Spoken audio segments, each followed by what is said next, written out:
The Sea of Galilee, rich in the atmosphere of the Bible. On its waters, the book tells us, Christ walked. On its shores, he fed the multitude with the loaves and fishes. Skimming its placid surface, which is almost 700 feet below the level of the Mediterranean, is the flying boat from the south, and Robert Gordon Menzies, Prime Minister of Australia, begins a remarkable tour of one of the Empire's most vital battlefronts. Right from the start, he was left in no doubt that he was among... just a minute, Mr. Menzies. Hold it. Thanks. The Prime Minister has a terrific amount of country to cover, and he's moving fast. Jerusalem, and the Soldiers' Club bristles with cheering troops. Maintained by the Australian Comforts Fund, the club is a fine job of work.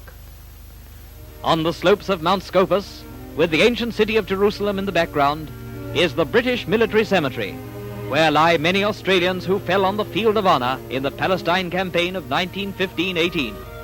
On behalf of the nation, Mr. Menzies pays tribute.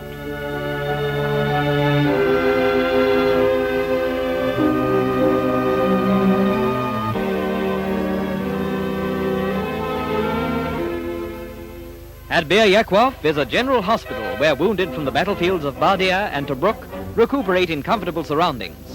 Mr. Menzies is an ardent mini-camera fan, and if all his shots aren't underexposed and out of focus, he'll have a fine pictorial record when he comes planing home again. Shy? Well, of course they are. After all, it's something to pose for a Prime Minister. No sign of war strain here. The boys and the grand women who nurse them are full of fight.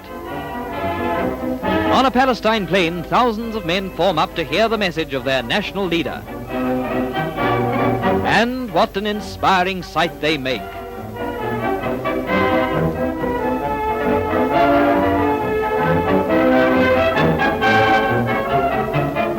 The best Australia has to offer, flower of her youth, and worthy sons of those who fought the Empire's battles on these very sands 25 years ago.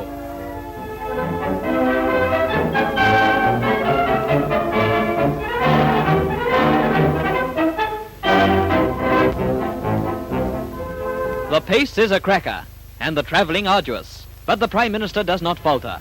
In a Mediterranean port, he goes aboard a ship of the Royal Australian Navy. What ship? Well, censorship isn't relaxed even for the head man of the land, and rightly so. The boys in blue who have done such a sterling job on Mussolini's Private Ocean welcome Mr. Menzies in traditional naval style. Your deeds make a splendid story, he told them. Australia is proud. And Australia is proud of all her fighting sons.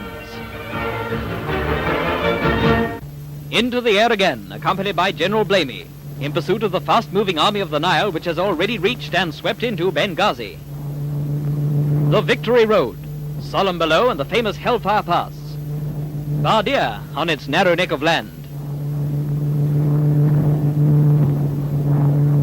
And a landing at Tobruk. In the Wadi Auda, only recently an Italian stronghold, the party visits the brigade which has been the spearhead of the attack in the battles of Bardia and Tobruk.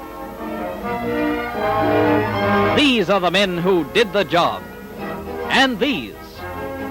In the Piazza Benito Mussolini, a famous fighting battalion forms a guard of honor, while the black clouds of war smoke roll in the background. The cameraman in the Prime Minister causes him to shoot a burning oil tanker into Tobruk Harbour. A plane once more, and eager to see the rich prize, Bengazi. But nature wins the race, and both soldier and statesman sleep. A fighter escort is provided. There's a sight no enemy airman likes to see, a Hurricane in flight, the greatest fighting plane in the world. And with that in mind, Mr. Menzies sleeps. Bengazi below. With a speed that staggered the world, the Army of the Nile had captured it a few days before. General Ivan Mackay, on the Prime Minister's right, with other distinguished officers, is there to welcome him. Standing modestly by are Royal Air Force pilots, the boys who blasted the Italian Air Force from the skies. Looks like they've captured a Hun. The Dachshund felt ashamed of himself and surrendered. Bengazi, capital of Cyrenaica, is a rich prize indeed, with a population of 32,000 people. It is a magnificent new city, and a credit to the Italians. Not long ago, its parks and boulevards were slimy salt pans and rocky wastes. The city has suffered very little damage, although an Italian ammunition train was blasted by the Royal Air Force. It is reliably estimated that the conquest of India alone, apart from its development, cost Italy £1,000 million and the lives of 100,000 men. And she lost half of it in a few weeks. 150,000 men as prisoners in addition. What a fatal day for Italy was the 10th of June 1940, when she declared war on Britain. "We shall tear your empire to shreds and tatters," said Churchill. It has come to pass. Australia is intensely proud that these men, her sons, played so valiant a part in a campaign that has helped to bring new hope and confidence to the men and women of the civilized world. And Australia pays tribute also to a wartime leader who, in the face of criticism, not always just, has carried on to gather together for us a war effort which history may well record in striking terms. What message do I bring to you from your own people? In the homely phrase that you and I have used in our letters since we were children, I bring you the love of your own people. If every father, every mother, of every man present could speak through me with one voice, he would wish me to say to you, we are thinking of you. Our thoughts are with you. Our prayers are with you. We are confident that you will do all and dare all for the sake of your country.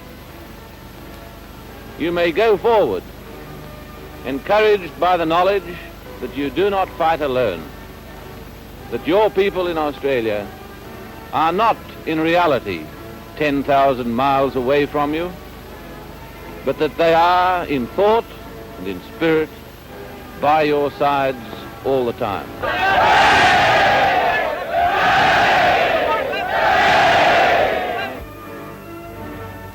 Whatever road destiny may point, the men of Australia are ready to tread and will not falter until victory has been won. The AIF marches on.